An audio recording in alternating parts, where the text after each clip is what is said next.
Hi, and welcome to the Hollywood Dreammaker podcast. I'm your host, Billy Gallo. I'm a 35-year veteran actor.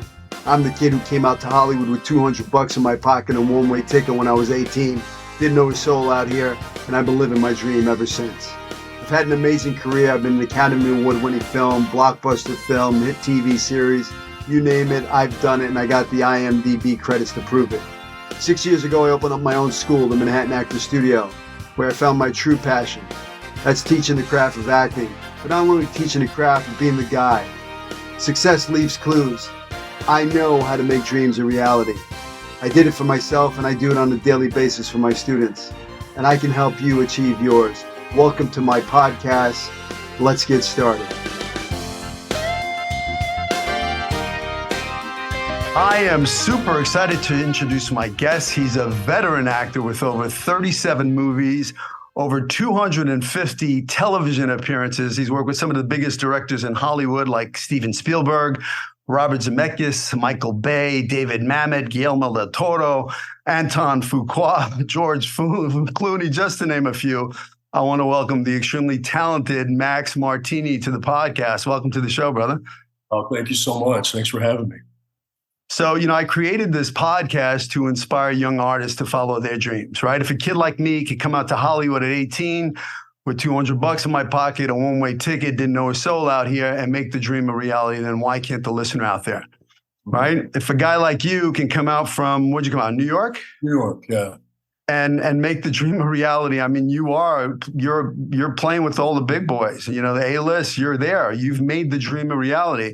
I mean, I looked at your IMDb. I mean, it's crazy on who you've worked with. I mean, it's amazing. So I wanted to kind of pick your brain and know, like, first off, how did you know, when did you know you wanted to become an actor? Well, let's see. I'll go back a little bit. My dad, my father, my biological father, was an artist. He was a sculptor from Rome, Italy. I was born in New York. He was living in New York at the time. And when he and my mother separated, my mother remarried an actor, writer, director, producer.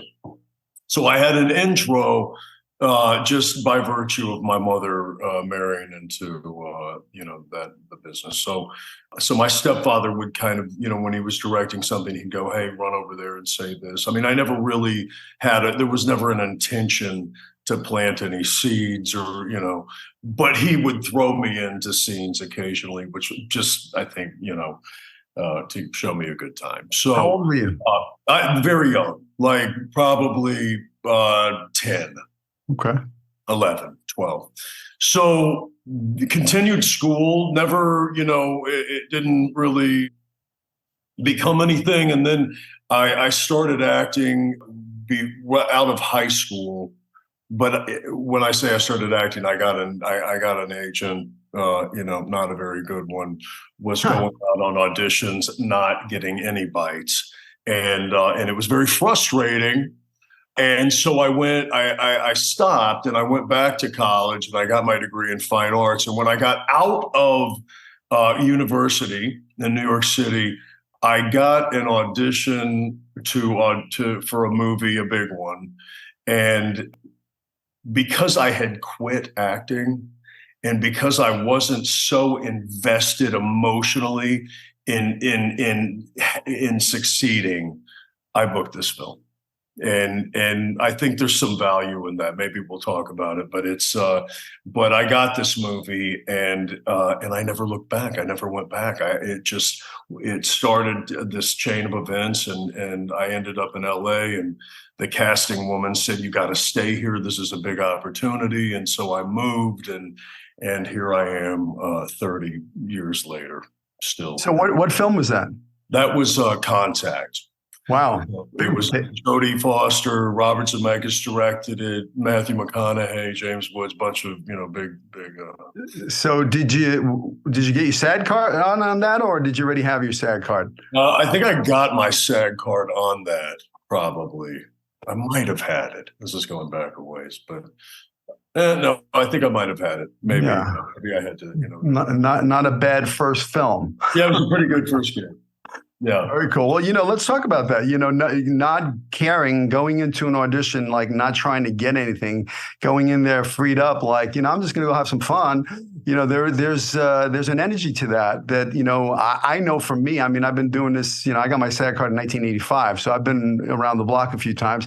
And I know when those projects where I was just going in just to have some fun, I didn't care. I wasn't desperate, because they can smell desperation a mile away. They can smell fear a mile away. But when you go in there and you've made some big choices and you're, playing, then that's just a completely different energy. And I teach my actors that all the time, is go in there and have fun, make some big choices and play. Yeah. So you going in there not being like, oh, I got to get this job, just to go in there and go, is probably what freed you up in that room. This is I liken it to a golf swing, right? The more relaxed you are, the easier you swing, the straighter your ball and the further it goes, right? And when you try to crush it, you shank it. And this is kind of this was like a lesson that I had to quit, because I didn't understand that. And every time I got an audition, I'd go in and I try to hit a home run, and I try to come in with these big performances, and at the end of the day, I did a movie for John Dahl one time, and I had this idea for this scene. It was like the one kind of meaty scene that I had in this movie, and I wanted to make a meal out of it. And he was like, Max, it's this isn't television. This is like, you're on a massive screen. You don't have to do anything. Just communicate. Just communicate the intention, and it's going to be amazing. Stop trying to, So I think the less that I did make choices, though. Like, I make interesting choices, and I tried to not make obvious choices. So I usually try to do the least obvious thing. But yeah, the more, I think the key is relaxation, and not really in desperation, not becoming in desperate, because you're right. You can't relax if you're desperate, and there's something about that's a repellent. Yeah, I mean, that's great direction. You're enough. You don't have to do anything. Keep it simple. Just communicate. Just listen, react. Just be in the moment. Don't try to act. Don't try to act. That's the advice that I give every young actor that asks me, if I could tell them what was the key to working in the business. It's just don't act. Don't try to act. Be natural. David Mamet. Well, I did a movie for him. And awesome. Amazing experience. But I mean, so my scene was the first scene, day one, first scene up of the film. And he goes, okay, so it was me and Chiwetel Ejiofor and a bunch of actors, and we're all standing around. We have our sides. And he goes, okay, let's just say the words. I had the first line of the thing. I literally opened my mouth, and he goes, no. Don't put anything into it. Everything that you need is on the page. Now, I think it's a little extreme, but there's, that's the extreme. If you take what we're talking about to the extreme, that's kind of Mamet's style, right? Is not to do much, is to really just kind of listen and say and say the words that he's given you. Stand on your mark and say the words. Yeah. Yeah, I got a great piece of advice. I once went into an audition for Bobby Moresco, Academy Award winner, Bobby, right? So it was for his TV series Falcone, and it was, Wise Guy show in New York City. And I came into, to New York to read. And, I came in and I had, the wife beat on. I had a toothpick in my mouth. I was, playing up the New York accent. And then Bobby in the middle, he said, whoa. He said, come here, Billy. Come here. He says, what are you doing? And I go, what? He goes, you don't have to do all that. You have that naturally. That's who you are. Don't do any of that. Get rid of that. And I was like, oh. He said, you're enough. And I went, oh, wow, I'm enough. Yeah. And I got it. It was the greatest piece of direction I ever got, man. He said, don't do anything, man. You already have that. That's in your essence. That's who you are. My second audition, so my first meeting after Contact was Saving Private Ryan, was Spielberg. And I remember getting the audition and going, there's no way that I am going to get this. And I went in and I didn't do anything. I didn't do it. I was like, this is so ridiculous that I'm even in this room. And I went in and, I came in with the right intentions, but I definitely did not think in a million years I was going to get this job. And I got it. And it just, and it really, it was that moment that I went, oh my God, it's that easy. And that's what they're looking for. And I've been a director on the other side now. And I've directed my 2 features. That's awesome. Congrats. I love it. It's something I may love it more than acting. I really there's something about it. It's so creative, but being on the other side of the table and looking for actors that are going to be an asset to your story and that you want to work with, that are collaborative, right? That have personalities that you want to spend 2 months with. Yeah. So all these factors, right? If you could be a great actor, but if you come in and you're not personable, why would they want to do a series with you? You know what I mean? It's so you have these opportunities in the room or on Zoom now to show them who you are, show them how personable you are, and then showcase your talent. And it's very interesting being on the other side, picking the right people. And on that note, here's another thing that I say to young actors is that you can't take the rejection personally, because my first movie, I was given a list of actors to choose from, right? And on that list were 4 columns, A, B, C, and YouTube sensations. Okay. Yeah, I know. And so it's formulaic the way they put this together. You can choose 1 actor from column A and you'll get your financing. You can choose 2 actors from column B and 1 actor from column C and you'll get your financing. 3 actors from column C and 1 YouTube star and you'll get your financing. So a lot of these companies use this kind of formula to recoup their initial investment, right? As a safeguard, and it's very frustrating. So sometimes you're auditioning guys that if you get your actor from column A, you can cast these guys as supporting leads, right? But this is who there's the actors that you want. There's the actors that are being kind of forced down your throat. So if you happen to lose out to an actor, from column B, it's just.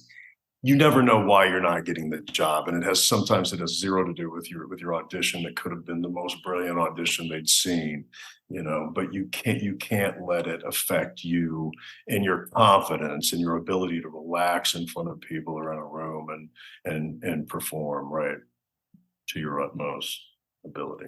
That's great advice. I've been on the other side of the table too, and it's a great as an actor, just to know walking, when you have those actors walking into the room, their energy, their behavior, they're judging you from the moment you walk into the room, so it's not about you, it's a business, and then, X plus Y equals Z. So, just know that going in there, your only job is to have fun in there.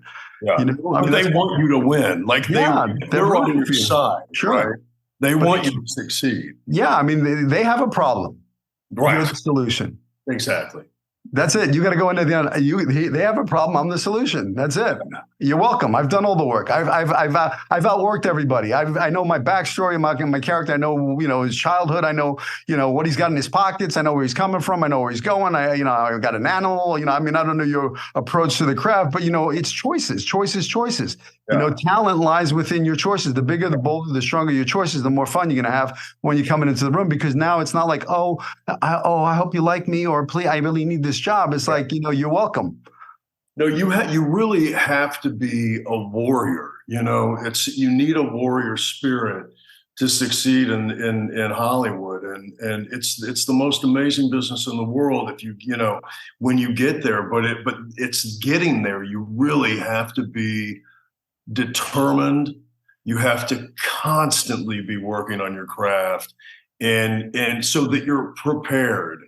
Right. When you get an audition with 24 hours notice, that, you can do these, that how to learn an accent, in 24 hours, how to make these, I have a list of questions that I used to use as an actor, breaking down a character and, where is he coming from? Where is he going? What does he want? I'm sure you do all this stuff. And what's the journey, right? If it's not on the page, what journey am I going to create for this guy, right? What are his obstacles? What are his triumphs? What are his, so it's just being prepared and having thick skin. I mean, I was given a pilot. I auditioned 4 or 5 times, right, for an Amazon show, and Shane Black was directing it. They gave me the show, and I went to New Mexico.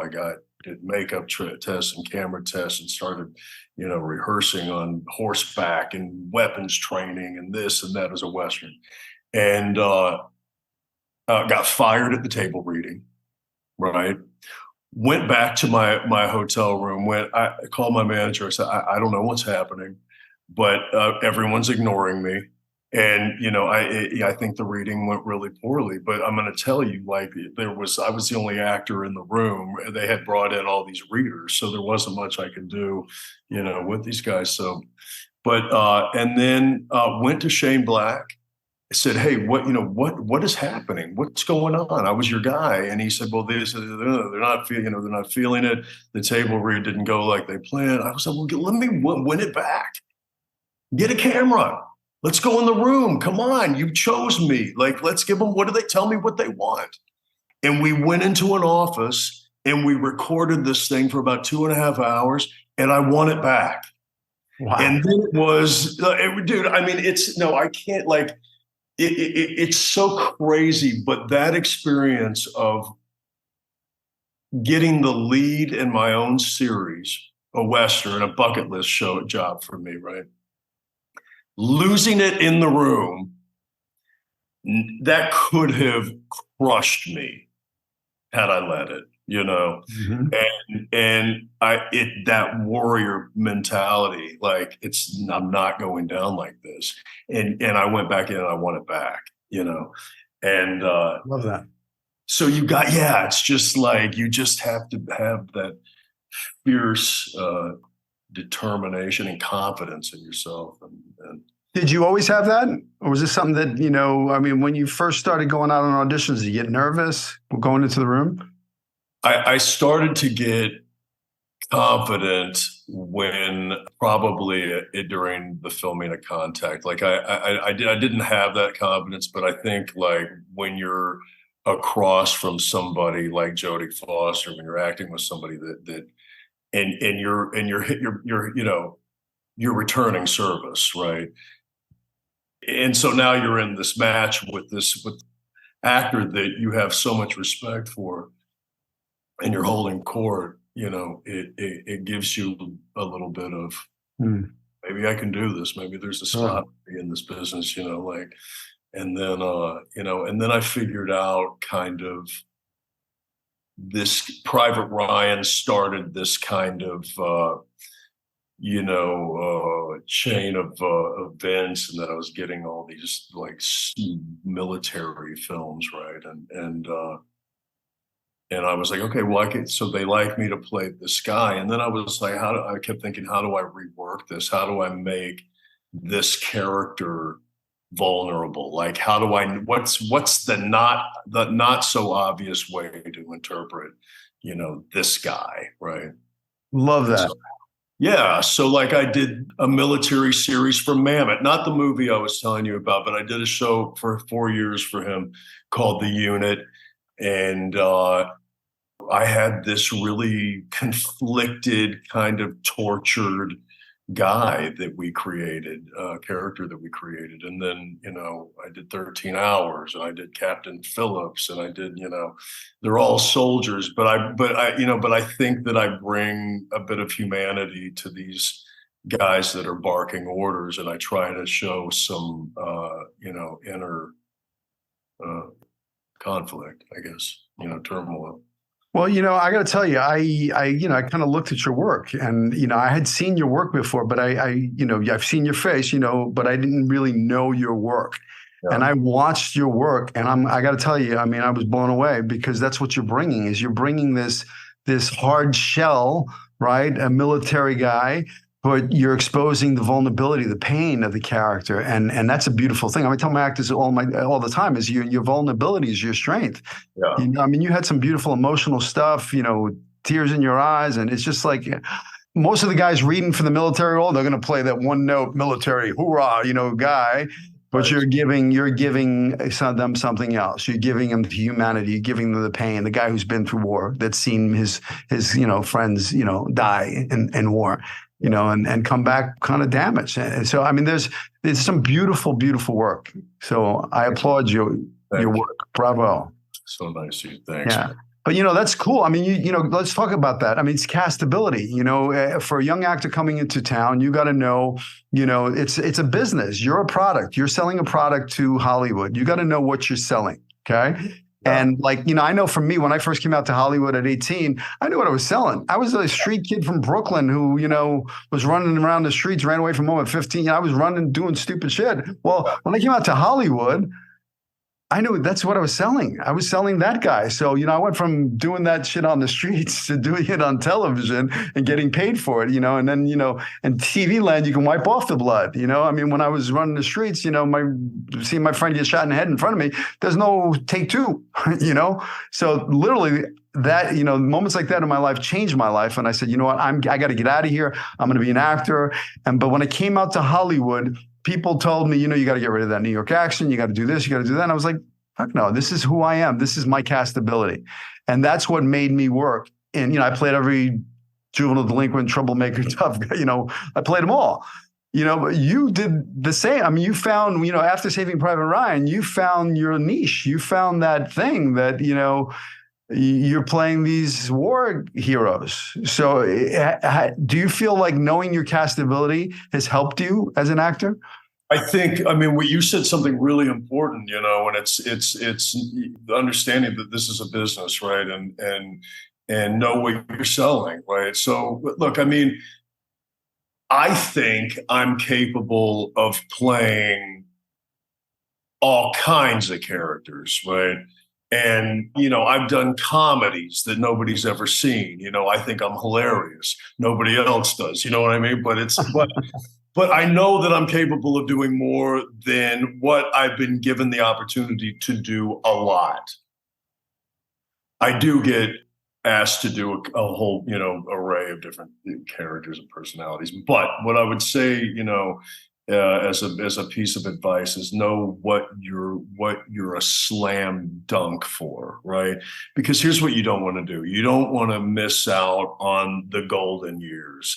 You don't want to spend 20 years in Hollywood fighting for, characters that you can play, but that you really are going to have to sell to people because no one is going to see you in those shoes, immediately, right? So my advice would be just attack the roles that are easy to get in the door, make your name, make your mark. And then once you've made a mark, then you can tell these agents, hey, look, send me up for other shit. I'm bored. You know what I mean? Like, give me some, let's keep the money coming in, but give me some opportunities that I can, stretch myself creatively, right? That aren't obvious choices for me.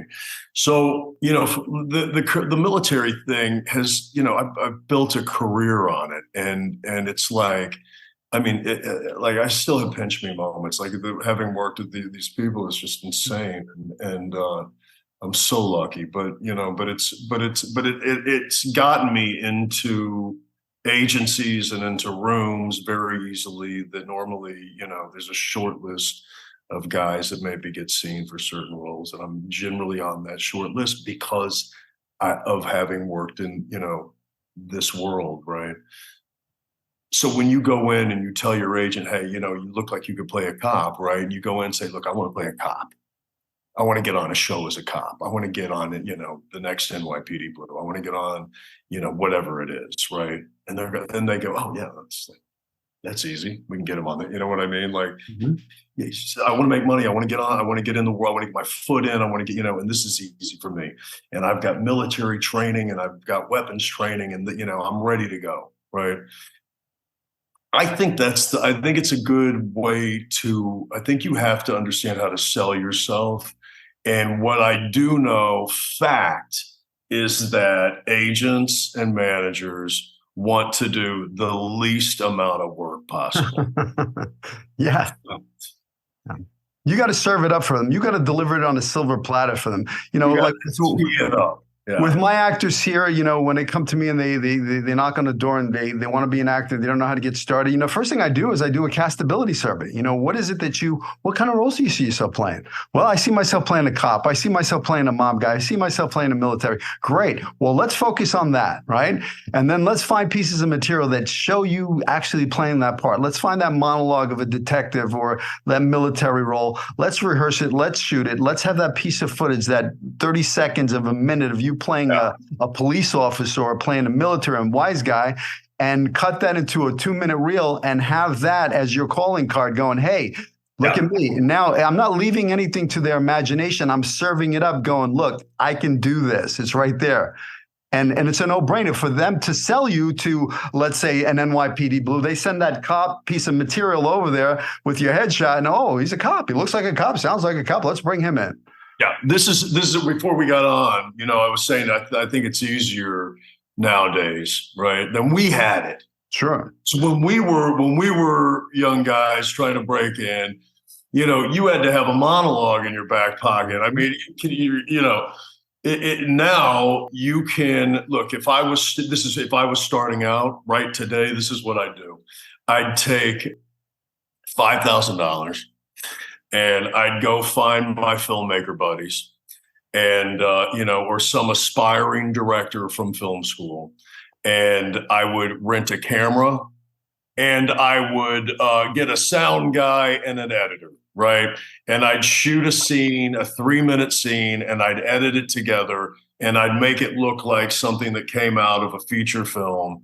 And I'd use that tape. And that was the thing when you and I were starting. It was so hard to get tape. Remember? Yeah. And book a job. Yeah, and they wouldn't see you if you didn't have tape, and you couldn't get tape if you weren't in SAG, and you couldn't get a job, unless it was just like there was this kind of. But now with in this age of technology and digital photography, you can shoot your own scenes. Yeah. And hey, man, I mean, if you, you don't want to play cops, maybe you look like a cop, you don't want to play cops, shoot the other character. Go, but you can literally pave your way into Hollywood because people will look at 2 minutes of tape. You know? Listen, when I came out to Hollywood, there was ABC, NBC, and CBS. That was it. I helped start the Fox network, launch the network with my TV series back, that I had with Matthew Perry. Then that was in 1987. Okay. But, there was HBO. That was the big one, HBO. But then, that was it. So if I wanted to, I literally had to book the show. Then I had to go to this guy named Jan Natarno. I don't know if you remember him. He used to record it off of on a 3/4 tape, and then he'd sell it to you on a VHS copy. Right. Right. I remember all this. But now, actors have a little phone in their pocket. They got a movie studio, man. They can write, they can shoot, they can edit, they can have their own TV series on YouTube. They can have their own Vimeo, reels. I mean, they can reach out to casting directors through social media. They can follow them. They can let them know, show them their talent. They can build their brand. I mean, it is so much easier. Plus, there's a zillion places, content out there that, shows. I mean, there's so much stuff out there. So why not create your own projects? I mean, you said $5,000. Yeah, if you wanted to go that way and shoot it, and you had some, get some real equipment and stuff. But these fucking iPhones today, excuse my French, the technology, the cameras. I mean, I have the expensive camera. My new iPhone shoots, great footage. You got good lighting. You can literally do it on your iPhone.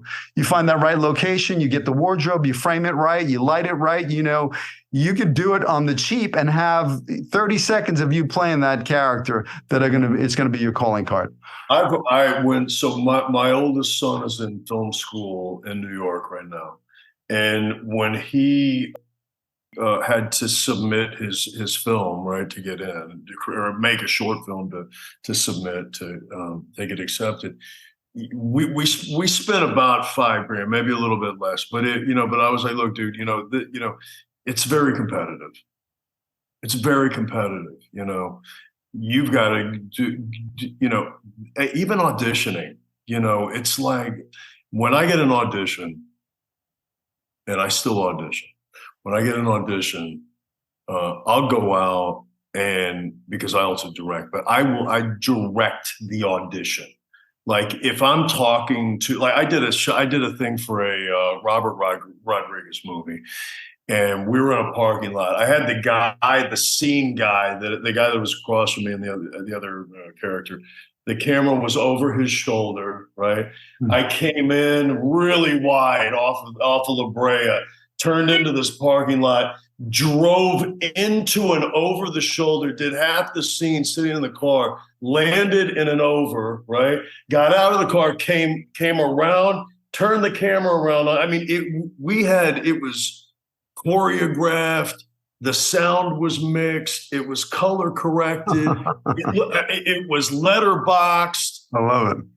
I mean, that's the level of you've got to, that's where. Why not? Why not? Exactly. I tell my actors that all the time, right? Listen, it's a very, it's now the doors have been opened to them, right? They do have a lot more opportunity now with self-tapes. If I'm a casting director and I don't know you and you're not on my list, I would probably not bring you into the room back in the day.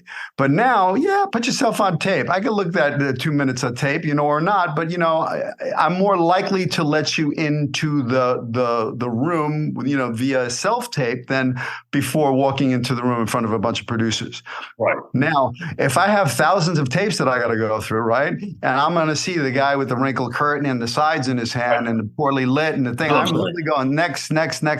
But then, boom, all of a sudden you come on screen and it's lit right, it's framed right, it's shot right. You're giving me, I can take your footage and put it right on the fucking TV screen, or put it on the movie screen. I've done your job for you. That's exactly what my agent did. She sent it in and she said, tell Robert to just cut this into his. I love that. Love that. Really, man. Yeah. It used to be the headshots. You used to have the headshot that stopped them, right? Mm-hmm. So they'd get us a pile of photographs. They'd go through them, and then they'd go, oh, wow.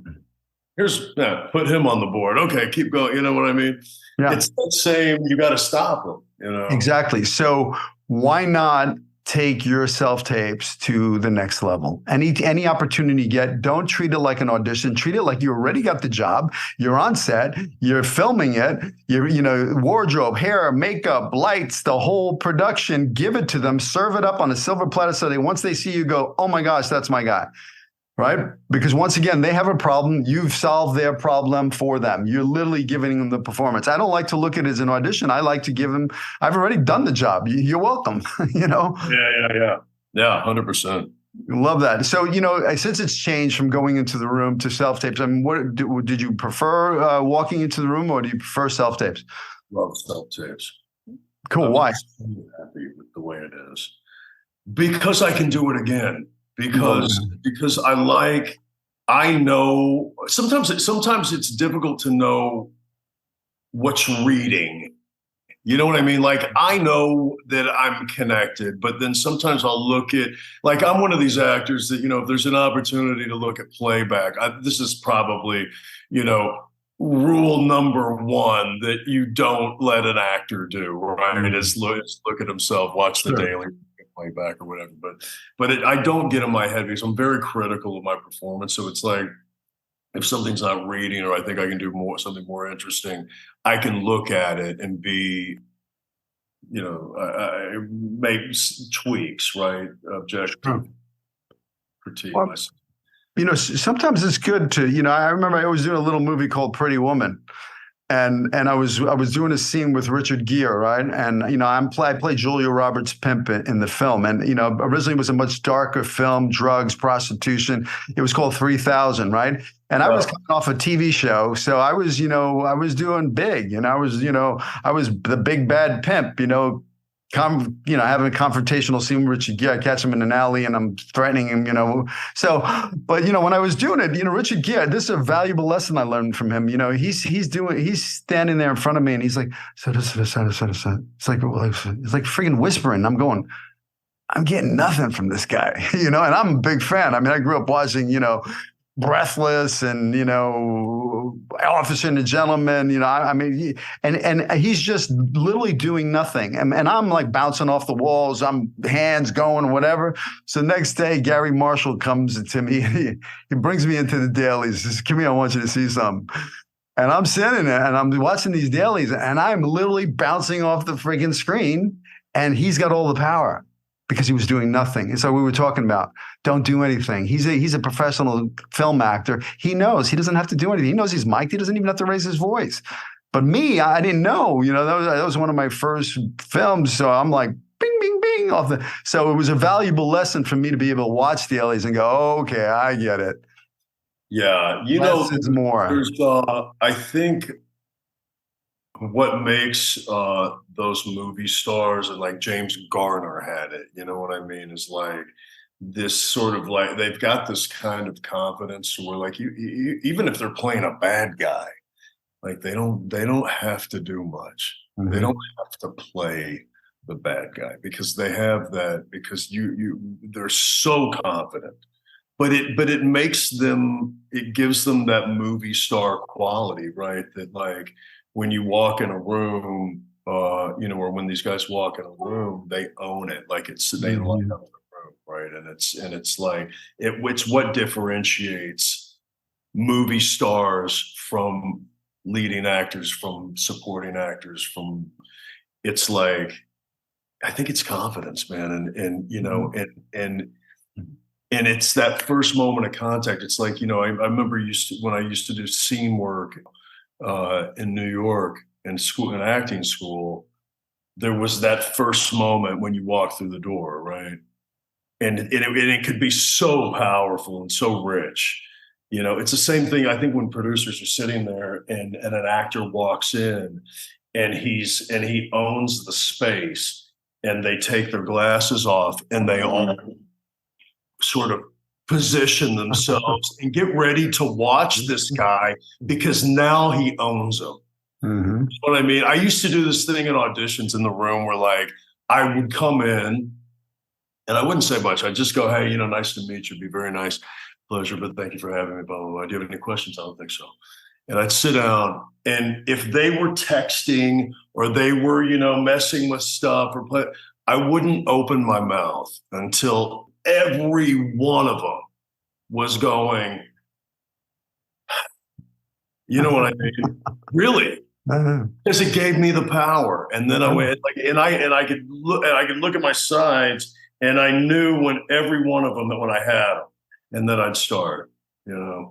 and it worked. It's like yeah. Yeah, you were owning the room. I tell my actors, there's the art of the audition, which I teach my actors here all the time. Your words are very powerful, right? Yeah. Like, when you walk into the room and say, "How you doing today?" And I'm good. Well, cool. That's how they know you now. Good. You planted the seed of good into their brain because the word good came out of your mouth. So why don't you plant a bigger seed than good? I'm amazing. Thank you. Oh shit, I just planted an amazing seed, right? Yeah. You got any questions on the material? I've got this. Oh shit, I'm pretty fucking confident. I got this. Yeah, I literally, it's a verbal like Jedi mind trick. I like to play with them. And then you go in there and you leave a piece of your soul behind in that room, and you make them feel something, make them laugh, make them cry, whatever the given circumstance of the scene is, and walk out confident. That's it, man. Because you literally said, "This is who I am." You own the room, and you left a piece of you in there, and you made them feel it. And walked out confident. I teach that to my actors. They're booking jobs all the time. Because I know from my experience, every room, every movie poster I have in the studio, I know exactly what I did in that room, which was a choice to make them feel. Yeah. Like really make them feel. Like, how do I make them, if it's a sitcom, how do I make them laugh more than everybody else? How do I make them cry? I'll give you an example. I did a movie, Crash, that won couple Academy Awards, right?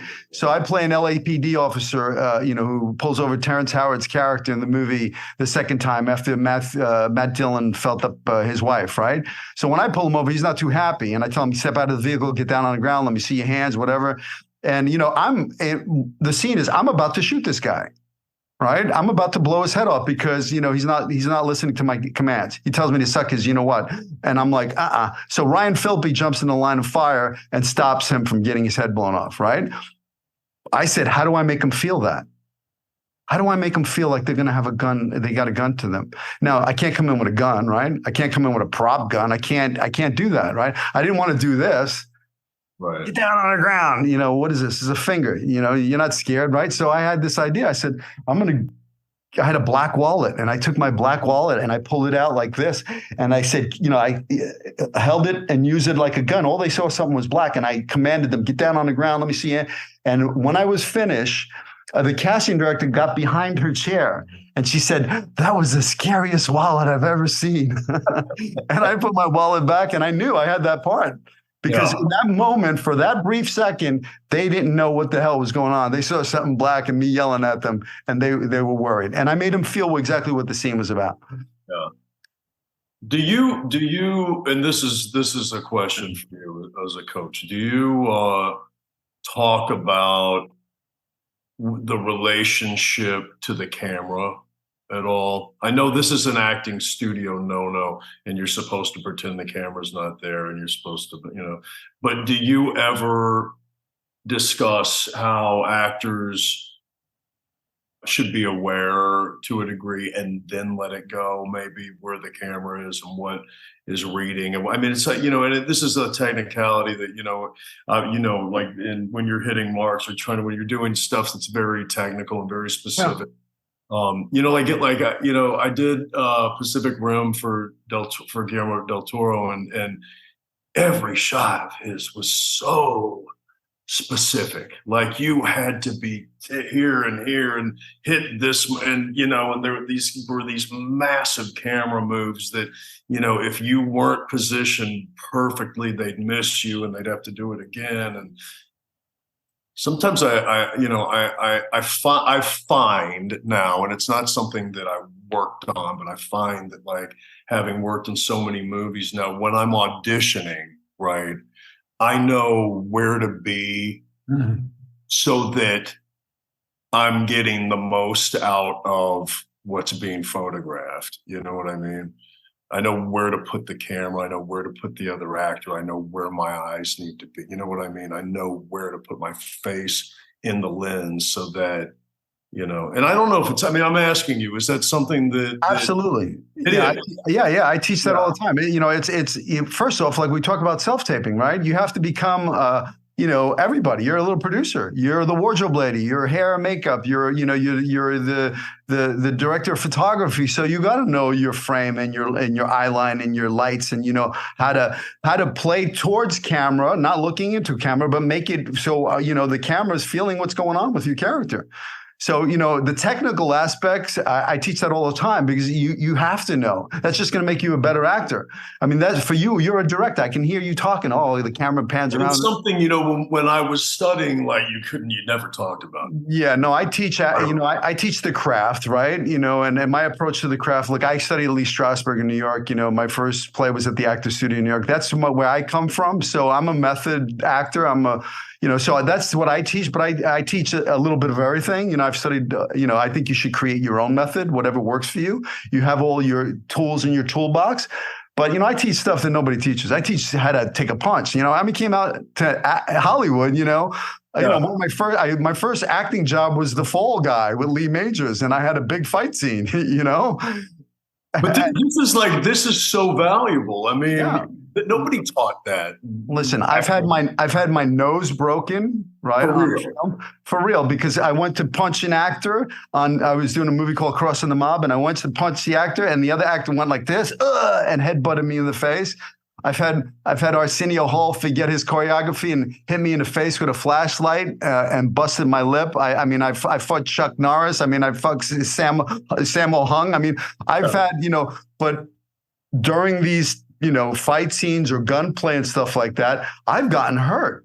So I want to make sure that my actors know about gun safety, how to take a punch, how to act, for film, so important. It is so important because, and the other thing is when you're a novice, it's you feel like you have to get as close to the other guy as possible because it's got to be as real as possible. But you don't understand that if you're throwing a punch from back here, it sells on camera, right? It's going to seem really weird away from the guy.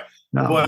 But you're right. It's really valuable to know those things. And I studied with a gentleman named Michael Howard in New York City. I don't know if you know him, but it was Strasberg. I also went to the neighborhood playhouse, and I think there's value in both. I loved the repetition, idea of just kind of.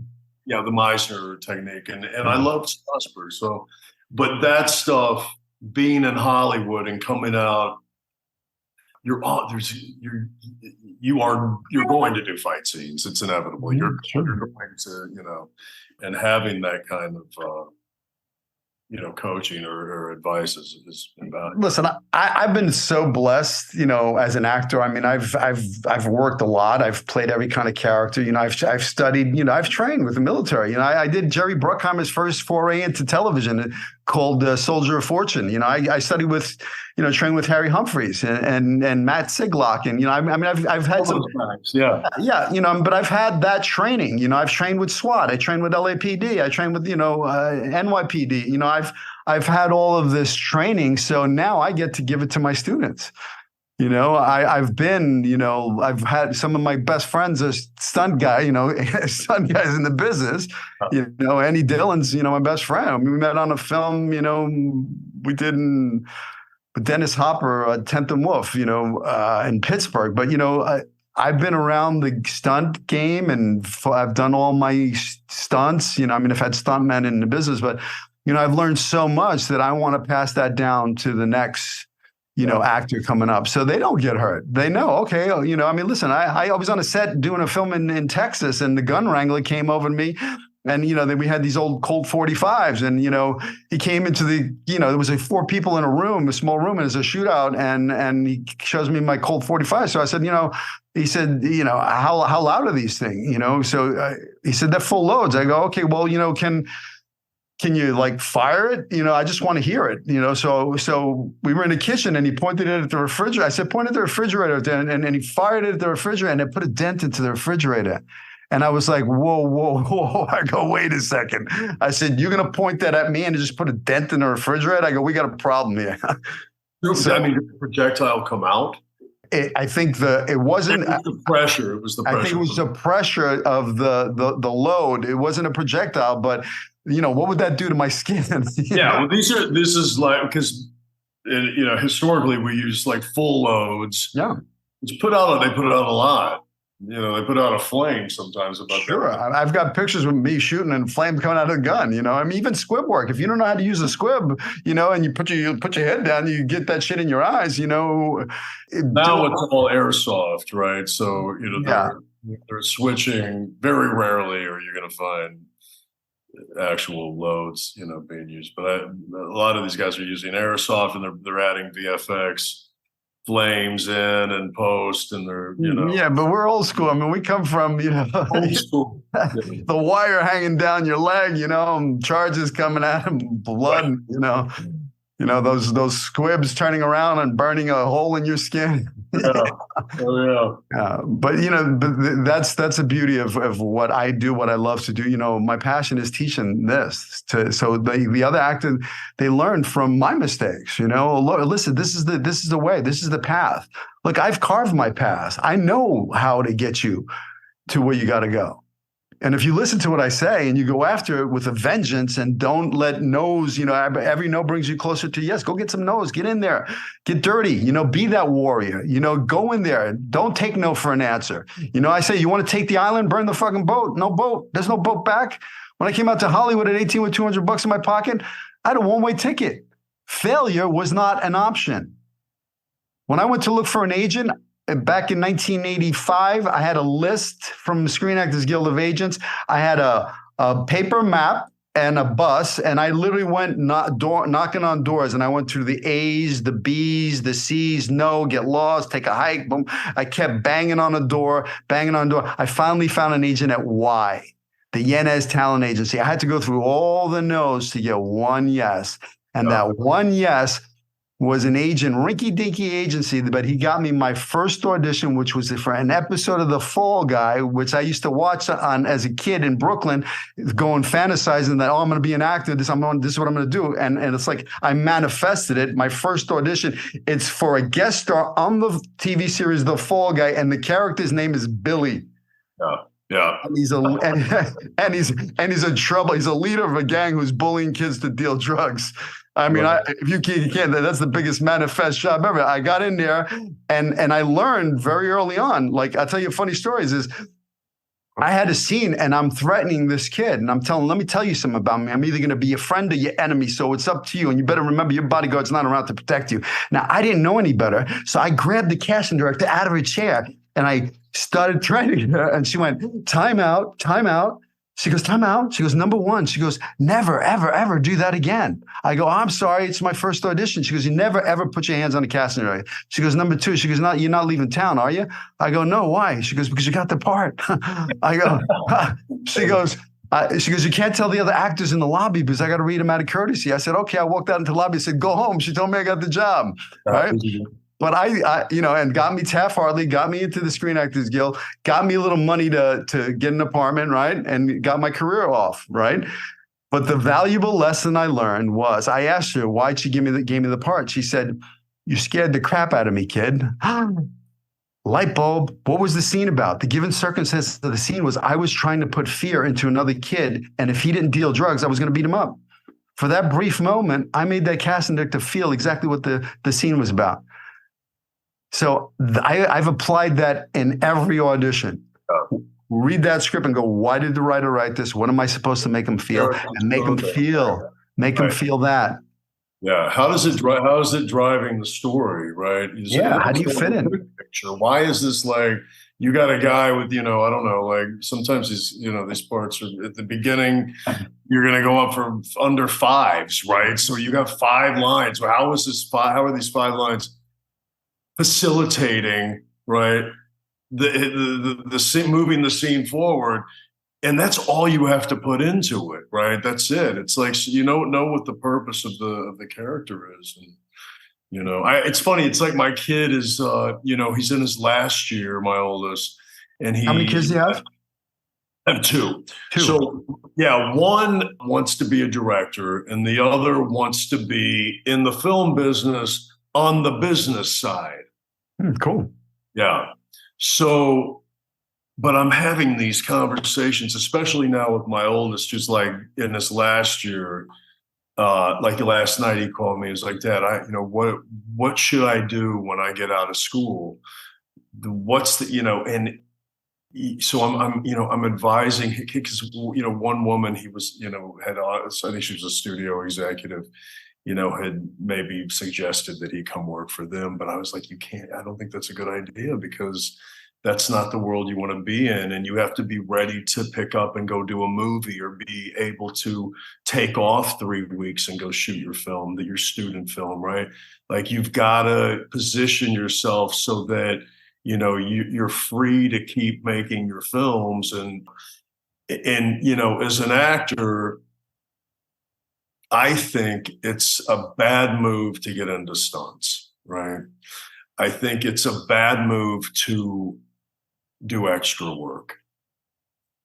I think I think that it's a better move to find your tribe and to make short films, right? Like audition for, student films. There's a lot of these films coming out of USC, and these film schools are amazing. Mm-hmm.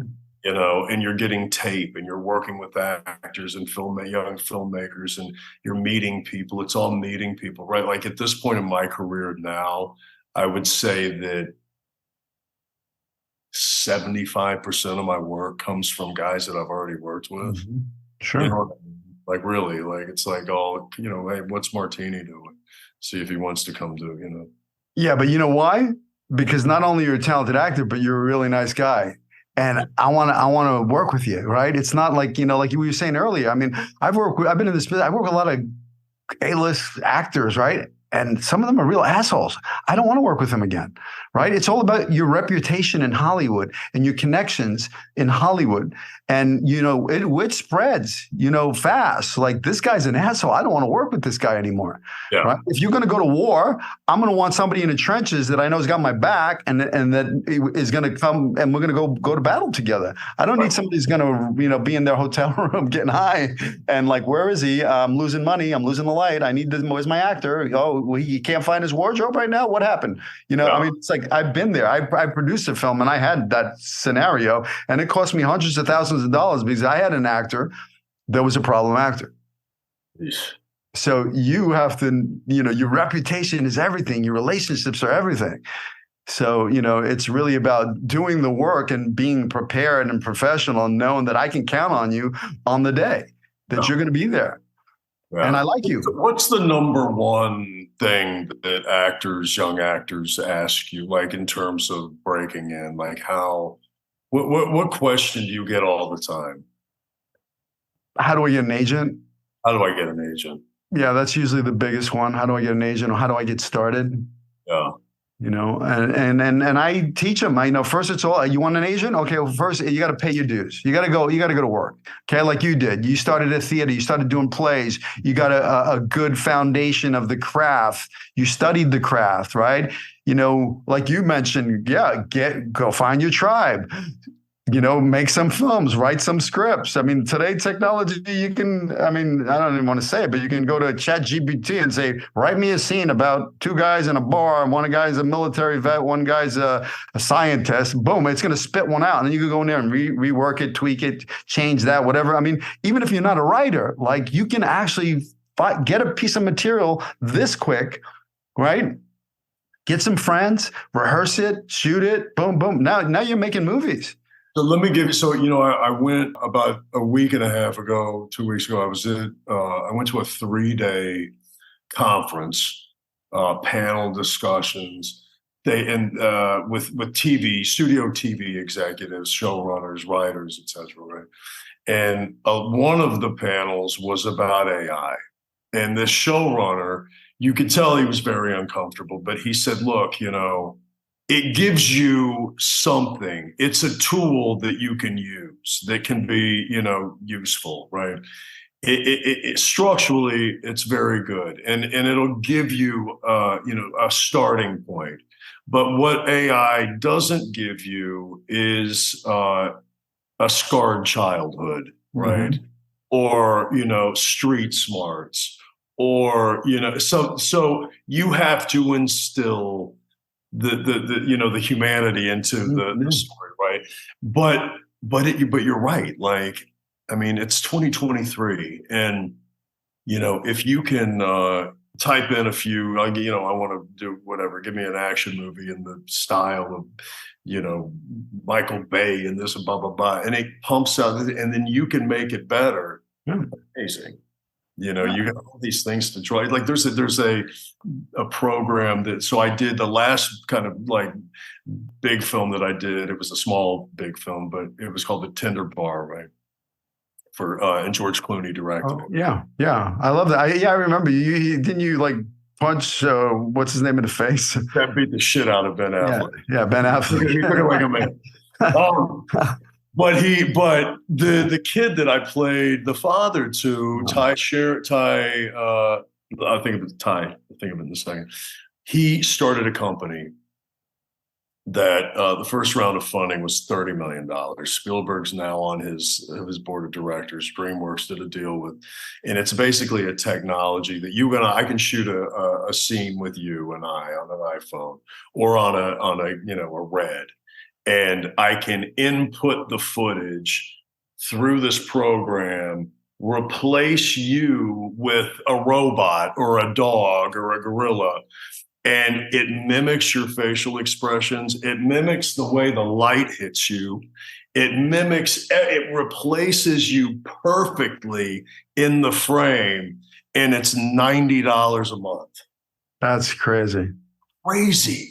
Yeah, that scares me. Let's talk about that for a second. So we're in the midst of, we've had quite a few strikes. We had the writer's strike, that's over. But now, we're in day 118 of the Screen Actors Guild, strike. And, one of the big things we're fighting for is this, protection from AI, because it is a little scary. For $90, you can do that. I mean, imagine what you can do for they can say, hey, they want to hire a background artist and they want to go, well, we're going to scan your image and we're going to use you for in perpetuity for whatever we want. I mean, they're going to put those actors that, fill the airport or that restaurant scene out of work.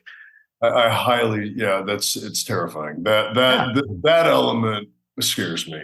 What excites me is that you can make these kinds of movies now for $90. You can add your VFX in, right? And it's like, I mean, back in the day, you needed a team, sure, and create, so for a young filmmaker like my kid, it's a really, and I told him, I was like, listen, dude, nobody is going to be putting out movies, as their thesis film using animation and VFX and this kind of, you got to do it. Yeah, very cool. And this is a calling card, like to step into Hollywood, because now you go, hey, here's my short film that's half animated, or what Zemeckis was using, that kind of, I forget the term. It's like animation, but he uses actors and animates them afterwards. Yeah. But really interesting that that's available to young filmmakers now. But you're right. They want to, I read today that the studios want to, take scans of actors that have passed and bring them back into movies. And there's no royalties to the families. There's no. That's ridiculous. It's crazy that they can actually do that. But we need to figure it out, because that's where we're headed, right? Listen, I just finished writing a film. Well, actually, he directed you, George Gallo. Yeah. Yeah. So George, you wrote it with George? Yeah, me and George wrote a film based on my life. So yeah, based on your life. Yeah. So I'm going to be making this film, but there's like I got bit by the acting bug when I was 11 years old. They were filming a movie in my neighborhood in Brooklyn. I was a little boy coming down the street, and I saw the cameras in the trucks, and David Proval and James. They were filming a movie in my block, and they had a bungalow, and they set up base camp on my block. So, I was a little boy coming home from the park and I saw all the trucks and the cameras like, well, what's going on here? We're making a movie. I go, how do you get in a movie? I want to be in a movie, So Morgana King, who played Marlon Brando's wife in The Godfather, she showed me a picture and a resume. I ran home, took a Polaroid picture, wrote some shit down on a piece of loose leaf paper, ran down the street, said, here's my picture and resume. She got a kick out of it. She said, oh, go, give it to the director. The director said, go home, kid, get your parents, we're going to stick you in a movie. I ran home, Mom, they're going to stick me in the movie. She's like, you stay in the house. You don't know what kind of movie they're making. Long story short, I ran down, told the director, my mother doesn't believe you. And I dragged them to the house. And he said, hi, my name is Paul Williams. I'm the director of this movie. We want to put your son in the film. We're gonna pay him. My mother goes, you're gonna pay him? Go ahead, take him. So I show up. I was background, but I show up, and there's another kid in the film that was one of the, had a big part in the film, and he looks just like me, and I'm 11. So when I showed up to set, everybody thought I was him. So they were calling me Glenn, and they gave me the powder on my nose, and I got craft services, and I sat in a chair, and while all the extras over there, I played along. Yeah, I'm Glenn, but I got bit by the bug, right?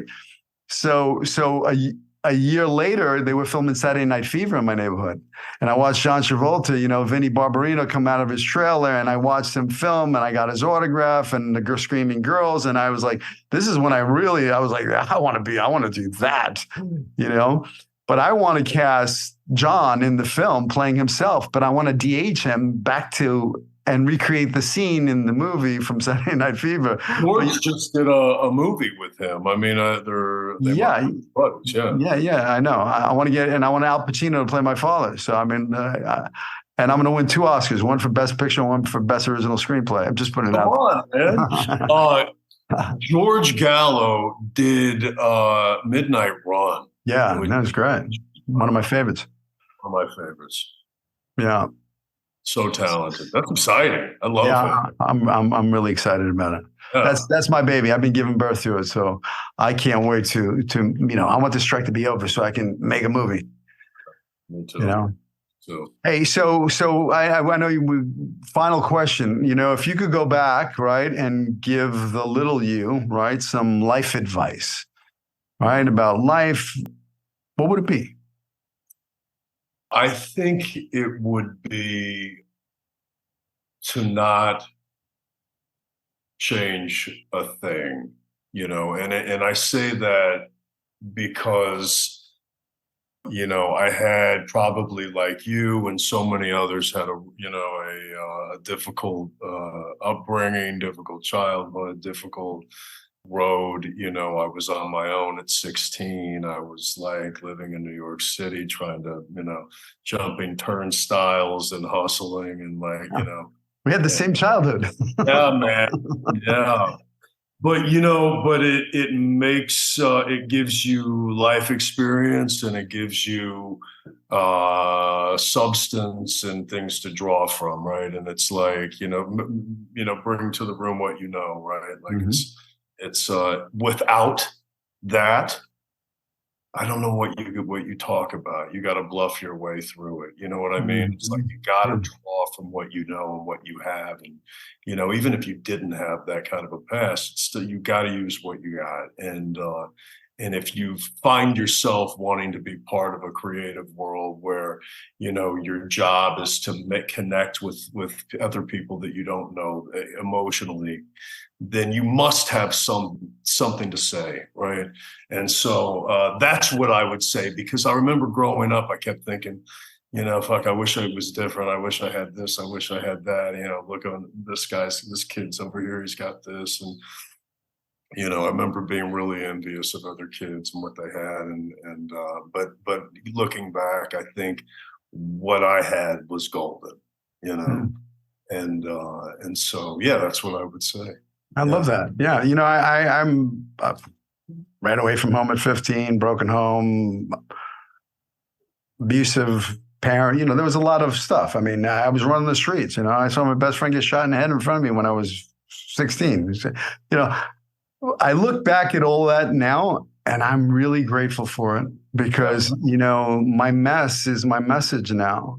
I had to go through everything I had to go through to become who I am today, the teacher I am today, the father I am today, the husband I am today. I had to go through it. So I used to think it was a like it happened to me. Now I know it happened for me. It was all a gift. Everything that happened was a gift. Even some of my darkest moments, those times is where I grew the most. So I'm truly grateful for everything that happened to me in my life.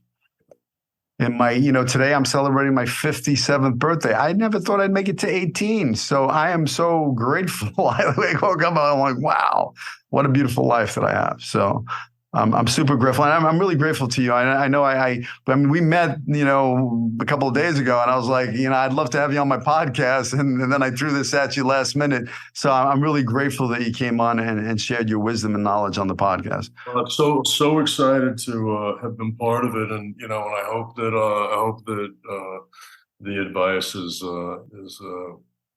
valuable for somebody. So thank you for having me. So I'm just putting this out there. So I put an Instagram post out the other day, right? I was at a restaurant in the pizzeria in the Valley, right? And I ran into Danny Trejo at the restaurant, right? And I saw him, over there, and I'm a fan of his work. So I walked over to him and I introduced myself and I said, Danny, I'm a big fan of your work. It's a pleasure to meet you, whatever. And I said, I'm an actor too. And I said, one of these, I'm surprised we haven't worked today. One of these days we're going to work together. And he kind of laughed or whatever. And, I went down and sat and ate my pizza. Shortly after I get cast opposite him in a film and I go to the table reading and I look at him, he's across the seat, the chair from me. And I go, remember me? So I truly believe the power of the word. You speak stuff into existence, especially if you're going after it with a vengeance. Yeah, I'm going to go get that. So I'm telling you right now, me and you're going to work together. Do it. All right. I look forward to it. I'll call George. All right. Max, seriously. Man, thanks for having me. Thank you, brother. Loved it. Yeah. My pleasure. Our brother. All right. Take care. Peace. Hey, thanks for listening to the show. Please rate, review, share this with your friends. Subscribe if you haven't. Please take whatever you get from here, the golden nuggets, and apply them to your career. Go after your dreams with passion. Don't let anybody tell you it can't be done. I believe in you. Follow your dreams. I'll see you in Hollywood.